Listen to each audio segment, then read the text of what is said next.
Sri Sultan Hamengkubuwono I menata kota Yogyakarta membentang dari arah utara sampai selatan dengan membangun keraton Yogyakarta sebagai titik pusatnya. Untuk informasi lebih jelas, simak terus video ini. Halo pemirsa, kembali lagi bersama saya Alis Fitriana sebagai reporter dan tim kameramen saya yaitu Muammar Gaddafi dalam telusur wisata Garis Sumbu Filosofi atau Garis Imajiner. Mungkin banyak orang yang tidak tahu apa itu Garis Imajiner yang berada di Yogyakarta ini sendiri. Maka dari itu di sini saya akan mengajak Anda untuk menggali informasi lebih detail mengenai Garis Imajiner ini. Pantai Parangkusumo ini memiliki arti yaitu alam. Sedangkan Garis Imajiner yang berada di Pantai Parangkusumo ini memiliki lambang yaitu air yang berarti sumber kehidupan manusia. Secara simbolis filosofis poros imajiner ini melambangkan keselarasan dan keseimbangan hubungan manusia dengan Tuhan, manusia dengan manusia, maupun manusia dengan alam termasuk 5 anasir pembentuknya.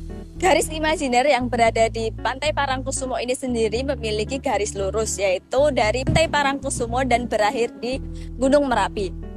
Untuk garis imajiner yang berada di Pantai Parangkusumo ini cukup menceritakan fase kehidupan manusia yaitu dari kelahiran sampai kematian.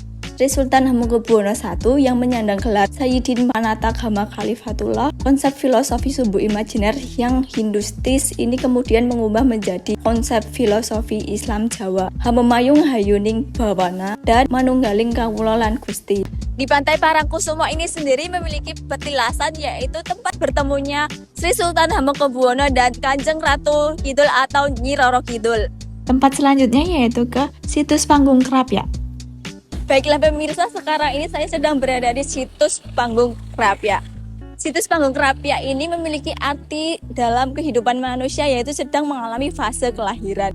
Garis imajiner dari Pantai Parangkusumo sampai situs Panggung Krapyak ini sendiri memiliki arti bahwa kehidupan manusia itu anak lahir dari seorang ibu, anak-anak menjadi dewasa dan dewasa menjadi orang yang siap meminang sang pujaan hati.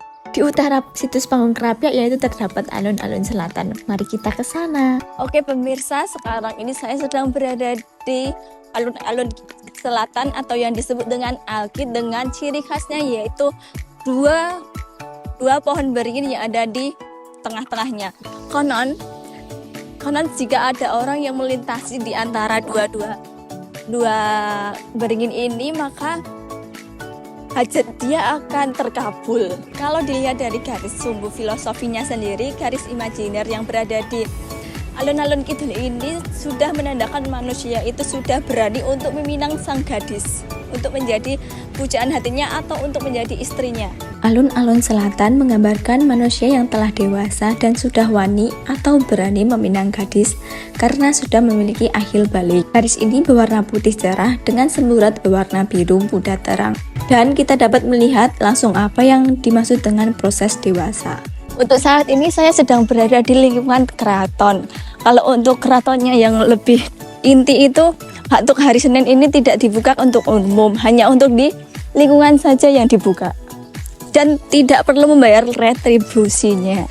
Bertepatan saya ini hari Senin, karena hari Senin ini untuk keratonnya itu libur. Nah, untuk di sini itu tempat untuk membeli tiketnya. Yuk guys, kita ke pintu gerbang Brojonolo. Untuk saat ini saya sedang berada di depan pintu gerbang Brojonolo. Sri Sultan Hamengkubuwono I atau yang dikenal dengan Pangeran Mangkubumi ini sudah menetapkan konsep garis imajiner atau sumbu garis filosofi ini dalam tata ruang membangun kota Yogyakarta sendiri. Secara simbolis filosofis poros imajiner ini warna putih kelabu dengan semburat merah di bagian bawah dan sedikit warna hitam di antara warna putih kelabu dan merah.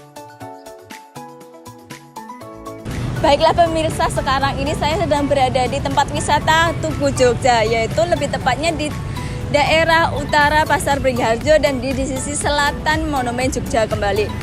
Untuk Tugu Jogja sendiri ini zaman dahulu ini memiliki arti Tugu Golong-Giling.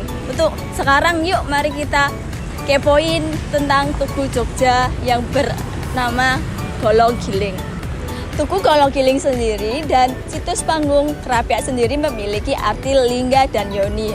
Lingga dan yoni ini memiliki arti sendiri yaitu kesuburan. Untuk bentuk tugu Golong Giling sendiri, di bagian atas memiliki bentuk bulatan atau yang disebut dengan golong. Untuk di bagian bawah sendiri berbentuk silindris atau yang disebut dengan gilik. Untuk di depan Tugu Golong Giling sendiri ini, di depannya itu ada diorama garis imajiner yang pertama yaitu situs Panggung Krapyak, yang kedua keraton, yang ketiga Tugu Jogja. Oke, mari kita lanjut ke simbol selanjutnya.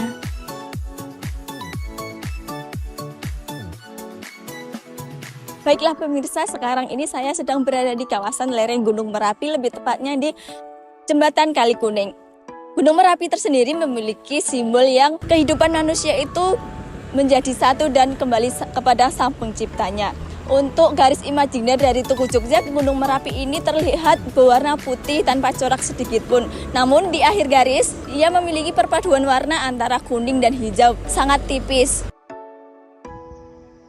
Mungkin banyak orang yang tidak tahu bahwa di Yogyakarta ini memiliki garis sumbu filosofi yang disebut dengan garis imajiner, yang berawal mula dari sisi selatan pantai Parangkusumo yang berakhir di utara Yogyakarta, yaitu Gunung Merapi. Sekian dari saya sebagai reporter dan tim kerja saya, tim kameramen Muammar Kadafi, pamit undur diri. Terima kasih.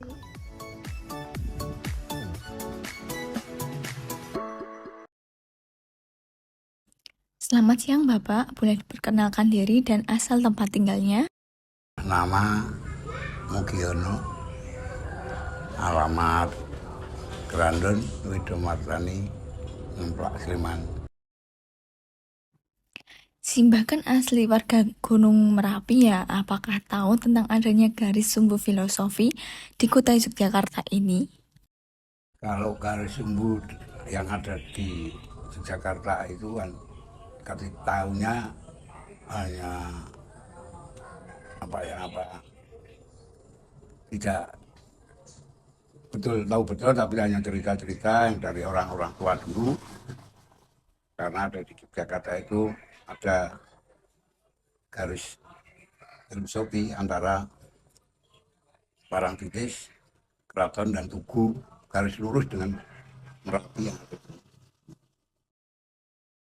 Terima kasih Simbah atas waktu yang diberikan untuk kami ucapkan terima kasih. Terima kasih.